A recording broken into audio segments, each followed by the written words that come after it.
So this is a lecture over some problems for 2.8, and I'm going to start out here with one that might be a little bit challenging, this one right there, which is number 35. And what we've got here is a fraction, a mixed number, and just a whole number here. So things are a little bit goofy here. So what I'm going to do first of all is I'm going to erase. I can't erase it. I'm just going to cross out my 5 here. I'm going to put it over here instead, since we want to keep it in line with the whole numbers. Okay. First thing we're going to do is we're going to look at the 3/4 there and see that it does not have a whole number there. So if it makes it easier, we're going to put a 0 right there.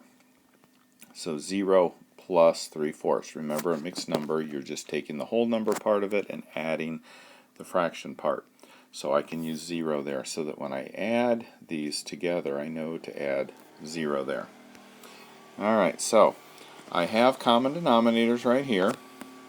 I don't have any fraction at all down here next to my 5, so I just ignore it, not a big deal. So I'm going to add 3/4 plus 1/4, and I'm going to get 4. 3 plus 1 is 4 over 4. I'm going to add these, and I get 13. Now 4 over 4, any number over itself, is 1. So this is actually 13 plus 1, and my final answer then is 14. Okay? So just keep things into perspective when you're doing these. As I look through the problems 1 through 62, there's nothing in this list of problems that we haven't already gone over. 45 through 62, there's a lot of borrowing because we're doing subtraction there.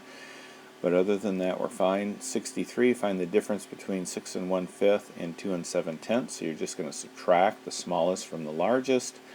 The applying the concepts is basically just adding and subtracting your numbers.